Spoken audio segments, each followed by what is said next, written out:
They are halfway through a 2.9 kilometre journey that started on Auckland's North Shore at Bayswater Marina. Our leader is out of Australia. It is Trent Grimsey, and he looks like Scott. He is just starting to take control. The stroke rate not quite as high as we saw earlier, but he still looks to continue to lengthen out this lead. Well, this is what he did in Paihia 3 weeks ago. He started the lead early on in the race and never relinquished it, and looks like he has just got his head down and going for the finish. So Trent Grimsey out of Cashmere, Queensland, just 24 years of age, the winner of the Paihia Classic just 3 weeks ago and the English Channel record holder, so a very accomplished open water swimmer. And he said he wants to have a crack at the Cook Strait at some point, which again he's got to do in Speedos and no wetsuits, and that can be a relatively cool swim. But that is a great shot there, just showing just how difficult these conditions are today. It certainly hasn't deterred more than the 1,500 swimmers that are taking part, so great to see. In the green cap, this is the South African Troyden Prinsloo, and just behind him Cody Grimsey in the sleeveless wetsuit. So it looks like Cody has lost his orange cap now, and in the sleeveless suit, I guess opting for that just for a little bit more flexibility in the shoulders. And another great shot of those white caps just starting to form with this westerly breeze. And our first look now at our women's leader. This is Charlotte Webby. She is the series leader. That's why she has the yellow cap on. And just looking at her, 24 years of age out of New Plymouth, the winner of the Paihia Classic and the 200-metre butterfly New Zealand short course record holder. She is the complete package. Question is, Cara Baker, the pre-race favourite, where is she? Well, Mark, there she is. I think she looks to be about 20 metres behind Charlotte at the moment. But as she said beforehand, she is in her build-up towards the New Zealand Open Water Champs. Well, these are the most difficult conditions both these swimmers have faced in the State New Zealand Ocean Swim Series. So what is the strategy of our elite swimmers when they get days like this? Okay, Cara, so what do you do during a swim when conditions suddenly get choppy? When conditions change and get choppy, you need a bigger arm stroke and make sure you still keep your kick up. Also, you need to make sure you don't panic. That's when things go wrong and you don't focus on your technique as much. And you might get halfway through the race and think, oh no, I'm done, I can't do it anymore. And you just want to relax basically and tell yourself that you can do it. It's not that far thinking about it, especially if you're walking that distance. So you just want to make sure that you have a good sight and you just think about your technique and your stroke, and you should be okay. And lifting your head every 2 strokes at the moment is Charlotte Webby. As she looks to lift that head at the top of each one of these swells, she's now going to try and see if she can bridge the gap up to some of her male counterparts and just use them to guide her across the harbour in these tricky conditions. Well, here we are. This is Casey Glover in the light blue cap with Philip Ryan just alongside in the sleeveless suit. And so she'll be hoping to try and hang on the toes of those boys as she makes her way across to the viaduct. And a nice wide shot of the back to the elite men's field. And right up to the front now, it is back to Trent Grimsey. Looks like he has opened up even a bigger lead of about 20 metres now. And his stroke rate's still as strong as it was a few minutes ago. Well, you just sense he's got a wee sniff now. You sense he knows he's probably got that significant gap over the rest of this field. He's made his way across the tricky part. He now comes into Auckland's viaduct. He's got 3 orange markers he needs to navigate his way around as this crowd begins to recognise one of the great open water swimmers, but still some work to be done. Absolutely, the first of the orange markers coming in just in the mouth of the viaduct here. And spectators and supporters lining the wharves.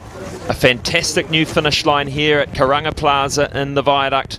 And when they finish, they'll have to run up the concrete tidal stairs to a very welcoming crowd. And now Trent Grimsey just lengthening it out as family and friends wait for more than 1,500 competitors to reach this point. And this is Kai Hurst. Looks like he's lost his swim cap as well. And hard to see how far he is behind at the moment, but he looks to have a lead. That is Cody Grimsey in third, so about 10 metres back to Cody Grimsey, with Prinsloo just a couple of metres behind. Great swim from Cody Grimsey to get ahead of Prinsloo of South Africa, and the South African swimming in a wetsuit for the first time. He'll be better for that experience. These athletes racing for $20,000. And great to have Prinsloo here, bronze medalist from Melbourne. Well, Trent Grimsey is about to make his way to the finish line, but news has just come in from the elite marshals that he will be disqualified for intentional obstruction and impediment of another swimmer. We saw that earlier, so that is disappointment for the Australian. He won't know that, but officially Trent Grimsey has been disqualified. He'll go across the line, he'll accept the accolades, but disappointment for the Australian. And this was the incident earlier on, just under halfway across the harbour, and it is Grimsey who is deliberately zigzagging across in front of Prinsloo, blocking him from his direct line and his swim path, deemed not acceptable by the elite marshals, which means that our victor today officially will be the man simply known as Killer Kai Hurst, the 7-time Australian Ironman champion, the 2-time Olympian. Kai Hurst is your official winner. Well, he won't know it at the moment, Mark, but a very, very talented open water swimmer, and not a lot separating the first three official finishes in the race. Cody Grimsey coming across, and a further 15 seconds back to Troyden Prinsloo from South Africa, looking pretty dejected and pretty disappointed with that swim today.